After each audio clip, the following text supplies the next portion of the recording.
درود بیکران. امروز میخواستم راجع به یه اصطلاح روانشناسی با شما صحبت بکنم به اسم گسلایت یا گسلایتینگ. در واقع اسم فیلم امریکایی هست 1944.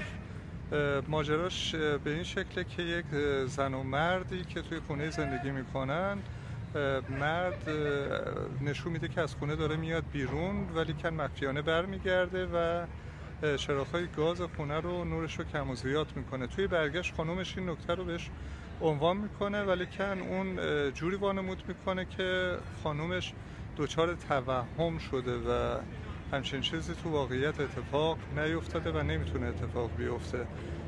گسلایتینگ یعنی دستکاری روانی. یه فردی میاد و کاری میکنه که مخاطبش احساس بکنه که اون کفایت شایستگی لازم رو نداره و به نوعی شاید اونو دچار توهم بکنه و از اون چیزی که به واقع داره اتفاق میفته اون رو بخواد دور بکنه.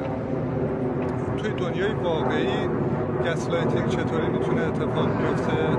اینه که کسی عامدانه به دروغ اون چیزی رو که اتفاق افتاده و تو ذهن شما داره مرور میشه رو بخواد تحریف بکنه و عنوان بکنه که نه همچین نکته‌ای نیست، شما رو دچار توهم بکنه و مواردی از این دست. یکی از موارد دیگه که خیلی شاید شایع هست تو جامعه ما اتفاق میفته اینه که فردی سعی میکنه، تلاش میکنه و توی یک شرایطی به یک امتیازی دست پیدا میکنه، مثلا درس میکنه، مدرکی میگیره، فرد دور و برش، مخاطبش طوری وانمود میکنه که خب این مدرک گرفتن الان از طریق پول میشه رفت و مدارک رو خریداری کرد و به نوعی فرد رو دچار یک توهم میکنه که این کاری که تو انجام دادی ارزش لازم رو نداره و اون رو دچار همون توهم و